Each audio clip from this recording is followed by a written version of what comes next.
Hello students,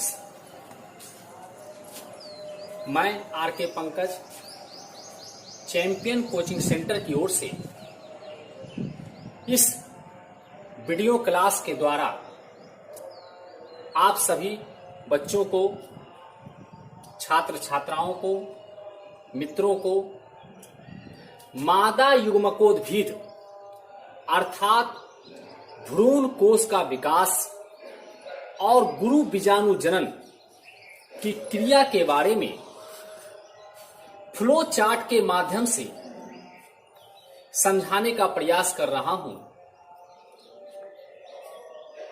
flow chart में मैंने step by step भ्रूण कोश के निर्माण की प्रक्रिया को, गुरु बीजाणु जनन के कार्य को दर्शाने का प्रयास किया है। सर्वप्रथम हमें यह जानना आवश्यक हो जाता है कि मेगा स्पोरोजेनेसिस अर्थात गुरु बीजाणु जनन किसे कहते हैं। गुरु बीजाणु जनन यह फूल के मादा जनन अंग में होने वाला एक रिप्रोडक्टिव प्रोसेस है। अगर यही प्रोसेस फूल के नर जनन अंग में होता तो वहां गुरु बीजाणु नहीं कहकर हम लोग लघु बीजाणु कहते, लेकिन यहां गुरु बीजाणु या दीर्घ बीजाणु हम लोगों को कहना होगा। गुरु बीजाणु मेगा स्पोरोजेनेसिस एक ऐसी प्रक्रिया है जिस प्रक्रिया में द्विगुणित मेगा स्पोर मदर सेल अर्थात गुरु बीजाणु मातृकोशिका में अर्धसूत्री विभाजन होता है और अर्धसूत्री विभाजन के बाद वह अगुणित गुरु बीजाणु का निर्माण करता है। अर्थात हम कह सकते हैं कि गुरु बीजाणु जनन एक ऐसी प्रक्रिया है जिसमें एक द्विगुणित गुरु बीजाणु मातृकोशिका अर्धसूत्री विभाजन द्वारा 4 अगुणित गुरु बीजाणु या महाबीजाणु का निर्माण करता है। लेकिन गुरु बीजाणु बनने के बाद मादा युग्मकोद्भिद अर्थात भ्रूण कोश के विकास की जो प्रक्रिया है उसे हम इसके बाद दर्शाने का काम 5 नंबर के बाद का जितना भी आपको फ्लो चार्ट में दर्शाया गया है वो सब इसके द्वारा परिलक्षित होता है। सर्वप्रथम फर्स्ट स्टेप को हम देखने जाएं। अंडक में बीजांड द्वार की ओर मौजूद न्यूसेलस की कोई भी हाइपोडर्मल सेल अर्थात अधिचर्म कोशिका का कार्य आर्किस्पोरियल इनिशियल सेल के समान होता है। हम जानते हैं कि फूल का मादा जनन अंग गायनोसियम है और गायनोसियम के 3 भाग स्टिग्मा, स्टाइल और ओवरी होता है। ओवरी अर्थात अंडाशय के अंदर ओव्यूल अर्थात अंडप होता है। अंडप में बीजांड द्वार की ओर अर्थात माइक्रोपाइल की ओर जो न्यूसेलस रहते हैं, उस न्यूसेलस में बहुत सारे हाइपोडर्मल सेल होते हैं। उनमें से कोई भी हाइपोडर्मल सेल प्रपशु आरंभक कोशिका के जैसा व्यवहार करने लगता है। इनमें से जो भी बड़े आकार का प्रपशु आरंभक कोशिका आर्किस्पोरियल इनिशियल सेल होता है, उसमें पेरिक्लाइनियल डिवीजन होता है। पेरिक्लाइनियल डिवीजन का मतलब आंशिक विभाजन होता है, असमान विभाजन होता है। और इस आंशिक असमान विभाजन की वजह से बाहर और भीतर में अर्थात ओव्यूल के अंदर बाहर और भीतर दो प्रकार के सेल बनते हैं। बाहर की ओर प्राइमरी पैरिटल सेल का निर्माण होता है, जो विभाजन करने में सक्षम भी हो सकता है या ये विभाजन नहीं भी कर सकता है। लेकिन भीतर की ओर बनने वाले जो कोशिकाएं होती हैं, वह प्राइमरी स्पोरोजिनस सेल होती है। यानी ओव्यूल में न्यूसेलस के तरफ जो हाइपोडर्मल सेल होता है, वह आर्किस्पोरियल सेल के जैसा काम करता है। इन आर्किस्पोरियल सेल में जो बड़े सेल होते हैं, वह बड़े सेल आंशिक और समान विभाजन करते हैं।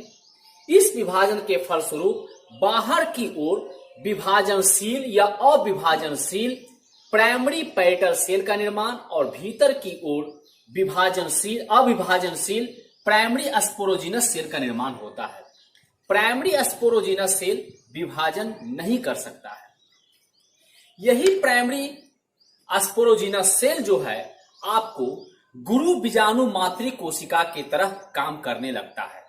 गुरु बीजाणु मातृ कोशिका को मेगा स्पोर मदर सेल या शॉर्ट में एमएमसी के रूप में हम जानते हैं। गुरु बीजाणु मातृ कोशिका में अर्धसूत्री विभाजन होता है। इस अर्धसूत्री विभाजन के बाद जो प्रोसेस होता है, उसी को हम लोग गुरु बीजाणु जनन कहते हैं। अर्धसूत्री विभाजन होने से एमएमसी एक द्विगुणित एमएमसी अर्थात मेगा स्पोर मदर सेल जब अर्धसूत्री विभाजन करता है, तो अर्धसूत्री विभाजन के बाद 4 हैप्लॉइड मेगा स्पोर गुरु बीजाणु बनाता है। इन चारों बने हुए गुरु बीजाणुओं का रेखीय क्रम में अरेंजमेंट हो जाता है। लाइनियर टेट्राड के रूप में ये सज जाते हैं। चारों गुरु बीजाणु ऊपर से नीचे की ओर व्यवस्थित हो जाते हैं और जो चैलेजा की ओर गुरु बीजाणु रहता है, वह चैलेजा की ओर गुरु बीजाणु सक्रिय हो जाता है। यहां से फिर हम लोग समझेंगे, जो प्राइमरी स्पोरोजिनस सेल है, वह primary sporogenous cell megaspore mother cell की तरह काम करता है। द्विगुणित मेगा स्पोर मदर सेल में अर्धसूत्री विभाजन होता है। इस अर्धसूत्री विभाजन के फलस्वरूप 4 अगुणित मेगा स्पोर बनते हैं। ये चारों मेगा स्पोर लाइनियर टेट्राड के रूप में ऊपर से नीचे की ओर सज जाते हैं। जो मेगा स्पोर चैलेजा की ओर होता है, जो गुरु बीजाणु चैलेजा निभाग की ओर होता है, वह आमतौर पर सक्रिय होता है और ऊपर के जो 3 गुरु बीजाणु बच जाते हैं, वह तीनों गुरु बीजाणु नीचे वाले सक्रिय गुरु बीजाणु को विकास करने के लिए जो नरिशमेंट की आवश्यकता, न्यूट्रिशन की आवश्यकता होती है, वह न्यूट्रिशन वह प्रोवाइड करते हैं। यह न्यूट्रिशन देने के क्रम में ऊपर के जो तीनों गुरु बीजाणु हैं, वह डिजनरेट अर्थात नष्ट हो जाते हैं। एक अगुणित सक्रिय गुरु बीजाणु, जो नीचे में सक्रिय गुरु बीजाणु फंक्शनल मेगास्पोर बचा है, वह मेगास्पोर मादा युग्मकोद्भिद अर्थात भ्रूण कोश के प्रथम कोशिका के जैसा व्यवहार करता है। यही भ्रूण कोश की प्रथम कोशिका जब आगे विकास के क्रम में जाती है, तो विकास के आगे क्रम में जाने के बाद इसमें बारी बारी 3 बार समसूत्री विभाजन होता है, माइटोसिस डिवीजन होता है, जिससे एक न्यूक्लियस दो भाग में यानी दो न्यूक्लियस में बढ़ता है और दो न्यूक्लियस फिर से विभाजन करके समसूत्री विभाजन करके चार न्यूक्लियस बनाता है और चार न्यूक्लियस फिर से समसूत्री विभाजन करके 8 न्यूक्लियस का निर्माण करता है। इस प्रकार से एक परिपक्व भ्रूणकोश अर्थात मैच्योर एम्ब्रियो सैक का निर्माण होता है। इस मैच्योर एम्ब्रियो सैक में 8 केंद्रक होते हैं लेकिन कोशिका केवल 7 होती है। यहां ध्यान देने वाली बात है, परीक्षा में एग्जाम में कई बार हमें पूछा जाता है कि भ्रूणकोश या परिपक्व भ्रूणकोश में कितने केंद्रक और कितनी कोशिका होती है। तो परिपक्व भ्रूणकोश में 7 कोशिका और 8 केंद्रक होते हैं। मैच्योर एम्ब्रियो सैक 7 सेल्ड और 8 न्यूक्लिएटेड स्ट्रक्चर है। तो मेगा स्पोरोजेनेसिस एक ऐसी प्रक्रिया है जिस प्रक्रिया में एक द्विगुणित गुरु बीजाणु मातृ कोशिका अर्धसूत्री विभाजन करता है और एक बार अर्धसूत्री विभाजन करके 4 अगुणित गुरु बीजाणु का निर्माण करता है। इसके बाद ये चारों अगुणित गुरु बीजाणु आगे सज जाते हैं। सजने के बाद उनमें से एक गुरु बीजाणु सक्रिय गुरु बीजाणु में बदल जाता है और वह सक्रिय गुरु बीजाणु भ्रूण कोश के प्रथम कोशिका के जैसा व्यवहार करता है। उसमें बारी बारी 3 बार समसूत्री विभाजन होता है जिसकी वजह से 8 केंद्रक का निर्माण होता है। 8 केंद्रक के बाद जो हमें ओव्यूल देखने के लिए मिलता है, उस ओव्यूल में 7 कोशिका और 8 केंद्रक वाला भ्रूण कोश मौजूद रहता है।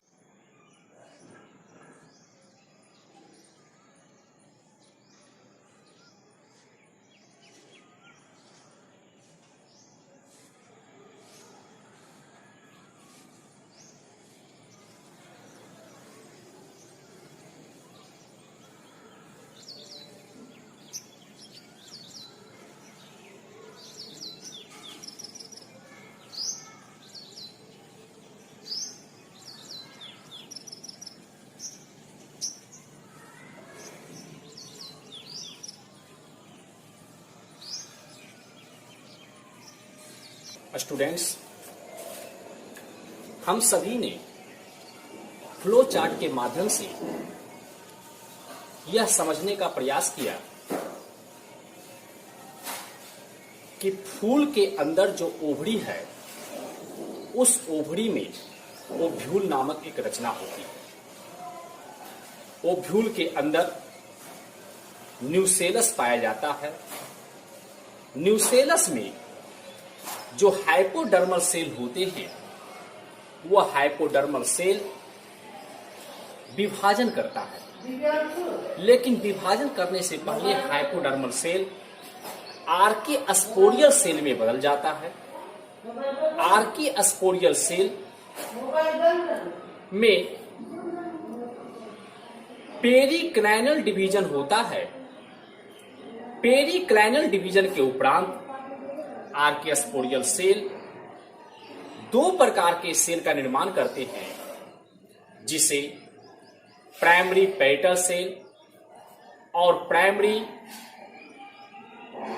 स्पोरोजिनस सेल के नाम से हम लोग जानते हैं। प्राइमरी स्पोरोजिनस सेल ही आगे ग्रोथ करता है और ग्रोथ करके मेगा स्पोर मदर सेल का निर्माण करता है। वह megaspore mother cell developed mature embryo sac बनाते हैं। मेगा स्पोर मदर सेल जो एक डिप्लॉयड स्ट्रक्चर है, इस diploid megaspore mother cell द्वारा विभाजन के उपरांत विकास के बाद जो पूर्ण विकसित सेल का निर्माण होता है, उस पूर्ण विकसित सेल या स्ट्रक्चर को हम लोग एम्ब्रियो सैक के नाम से जानते हैं। Well developed embryo sac female gametophyte के नाम से जाना जाता है। यह फीमेल गैमेटोफाइट में 7 कोशिकाएं और 8 केंद्रक होते हैं। इन सारी बातों की जानकारी हम सभी ने फ्लो चार्ट के माध्यम से लेने का प्रयास किया था। अब हम सभी चित्र के माध्यम से इन्हें समझते हैं। प्रथम चित्र, फर्स्ट डायग्राम में आपको एक सेल दिखलाया गया है। इस सेल को डिप्लॉयड मेगास्पोर मदर सेल अर्थात एमएमसी के नाम से जानते हैं। यह द्विगुणित गुरु बीजाणु मातृकोशिका है जिसमें एक केंद्रक मौजूद है।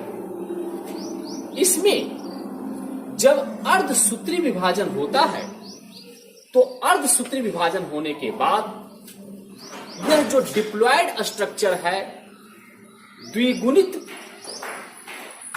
रचना है, यह द्विगुणित रचना अगुणित कोशिकाओं में बदल जाती है और अर्धसूत्री विभाजन के बाद 4 कोशिकाओं का निर्माण होता है। ये सभी चारों कोशिकाएं हैप्लॉयड होती हैं। इन हैप्लॉयड मेगास्पोर का लीनियर अरेंजमेंट होता है। लीनियर अरेंजमेंट की वजह से यह लीनियर टेट्राड का निर्माण करती है, जिसे हम लोग हैप्लॉयड लीनियर टेट्राड या हैप्लॉयड लीनियर मेगास्पोर टेट्राइड के नाम से जानते हैं। ऊपर का जो 3 मेगास्पोर देख रहे हैं, आमतौर पर अधिकांश फूलों में ये 3 ऊपर का मेगास्पोर डीजनरेट कर जाता है।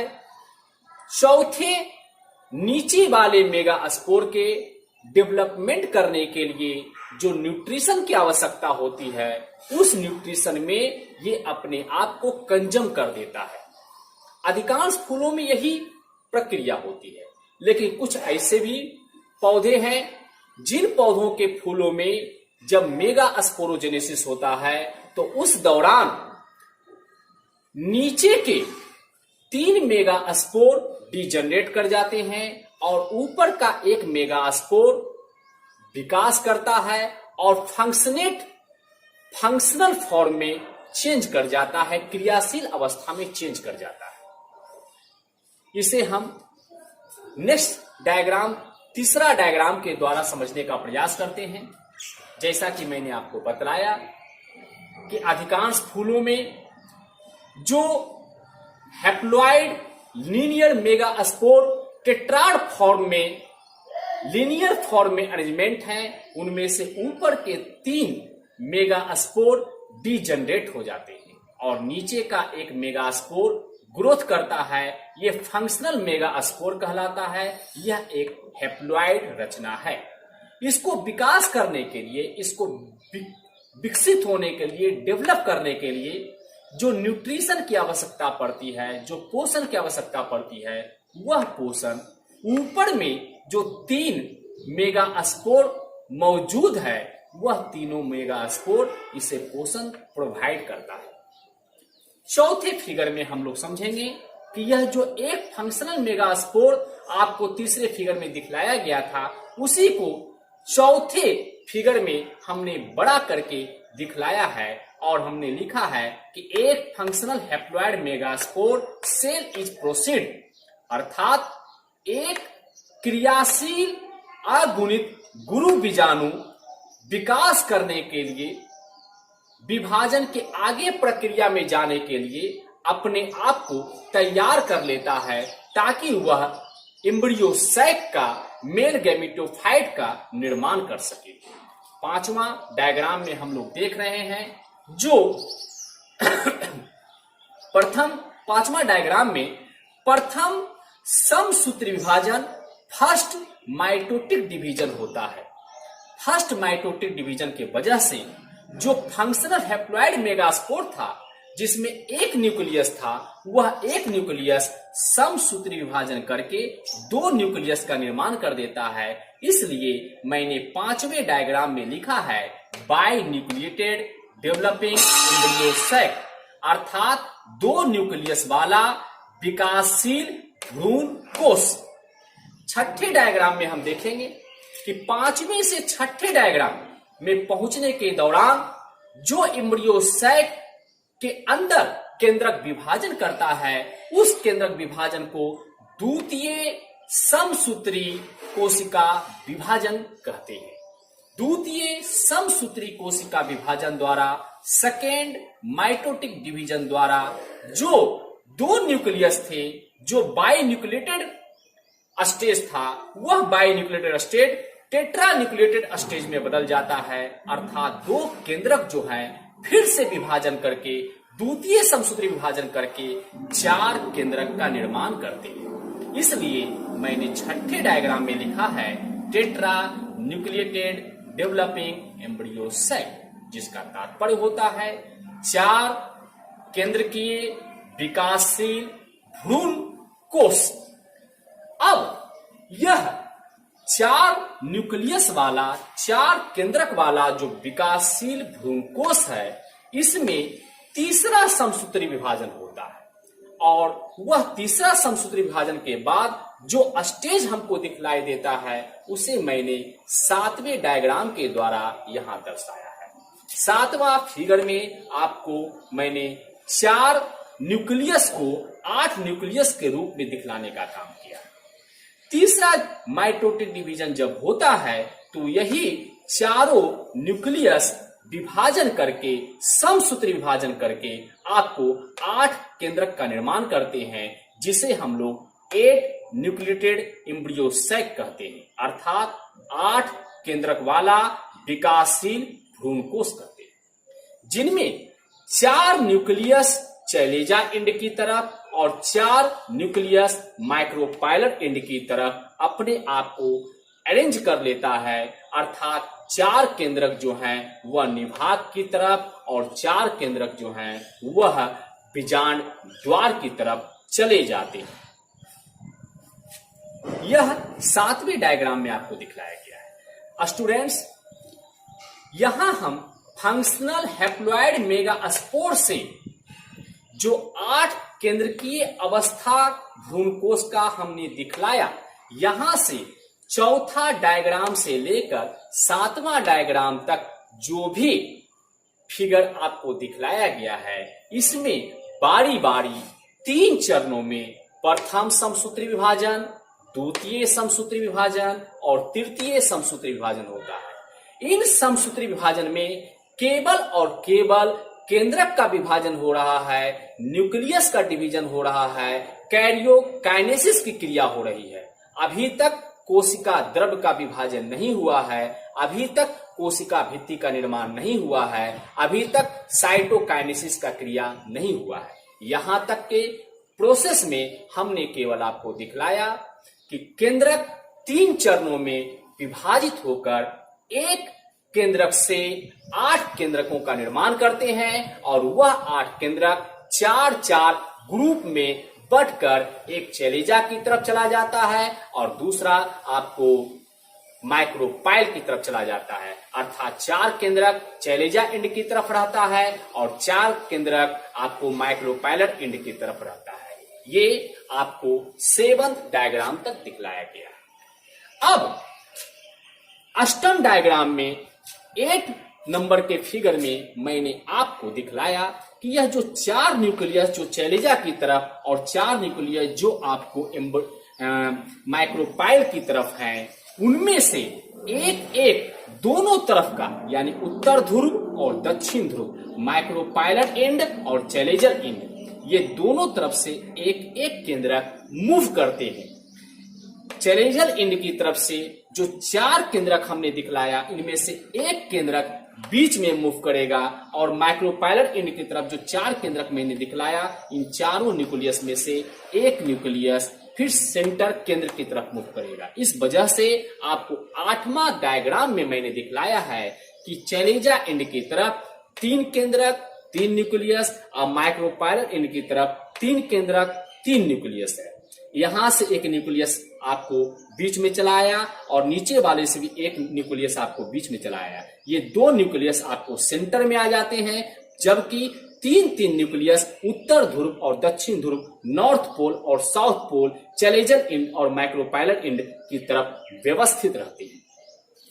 इस अवस्था में हमने केवल केंद्रकों का उसका एक्चुअल जो पोजीशन होता है, उसकी जो मेन स्थिति होती है, उसको मैंने दिखलाया। इसमें कोई भी परिवर्तन नहीं हो रहा है। परिवर्तन केवल और केवल केंद्रकों के स्थान में हो रहा है। यानी केंद्रक यहां पर आकर के अष्टम डायग्राम में 8 नंबर के डायग्राम में व्यवस्थित होते हैं, ताकि वह जो वास्तविक भ्रूण कोश का जो पोजीशन होता है, जो उसका स्ट्रक्चर होता है, उस स्ट्रक्चर को वो प्राप्त कर सके। स्टूडेंट्स, 9 नंबर के डायग्राम में 9th फिगर में मैंने आपको जो एम्ब्रियो सैक का एक्चुअल डायग्राम होता है उसे दिखलाने का काम किया है। इसमें चैलेंजर एंड की तरफ 3 आपको कोशिकाएं और माइक्रोपायलट एंड की तरफ 3 कोशिकाएं दिखलाई गई हैं। इन ऊपर वाले 3 कोशिकाओं को एंटीपोडल सेल अर्थात प्रतिव्यसांत या प्रतिमुखी कोशिका के नाम से जानते हैं, जो चैलेंजा की तरफ रहता है। यह एंटीपोडल सेल कहलाता है, हैप्लॉइड होता है। तीनों कोशिकाओं में एक एक केंद्रक होता है और ये सभी कोशिकाएं प्रतिमुखी कोशिकाएं, प्रतिव्यसांत कोशिकाएं कहलाती हैं। नीचे में भी 3 आपको कोशिकाएं दिखलाई गई हैं। इनमें से बीच वाली एक कोशिका जो होती है, इसे हम लोग एक सेल या फीमेल गैमेट के नाम से जानते हैं। इसे oosphere भी कहते हैं। यह हैप्लॉइड होता है। इसी से आकर के जो पॉलन ट्यूब का विकास हुआ था और पॉलन ट्यूब में जो मेल गैमेट बने थे, वह मेल गैमेट आपको इसी से आकर के एक सेल से आकर के मिलेगा। यानी बीच वाला जो रचना हम दिखला रहे हैं, बीच वाला जो हम सेल दिखला रहे हैं, इस सेल को हम लोग फीमेल गैमेट, एक सेल वो स्फीयर के नाम से जानते हैं। इसमें एक केंद्रक होता है और यह अगुणित कोशिका है। यह मादा युग्मक है। इस मादा युग्मक के दोनों ओर सिनर्जिड कोशिकाएं अर्थात कोऑपरेटिव सेल या हेल्पिंग सेल मौजूद होता है, जिसे हिंदी में सहायक कोशिकाएं कहते हैं। अंड कोशिका के बाएं तरफ और दाएं तरफ जो एक एक सिनर्जिड कोशिका, सहायक कोशिका मौजूद है, इसमें भी एक एक केंद्रक होता है। इसलिए सिनर्जिड भी हैप्लॉइड सेल ही कहलाता है। लेकिन यह सिनर्जिड सेल डीजनरेट हो जाता है। जब फर्टिलाइजेशन की क्रिया होती है, तो फर्टिलाइजेशन की क्रिया में पोषण देने के लिए ये सिनर्जिड सेल जो है अपने आप को कंजम कर लेता है, अपने आप को उसमें पोषण प्रदान करने के लिए लुप्त कर देता है। सिनर्जिड कोशिकाओं में, सिनर्जिड सेल के अंदर ये जो आपको डायग्राम हम दिखला रहे हैं, आपको यहाँ पर फिंगर लाइक प्रोजेक्शन जो दिखलाया जा रहा है, इस फिंगर लाइक प्रोजेक्शन को हम सभी फिलीफॉर्म एपारेटस के नाम से जानते हैं।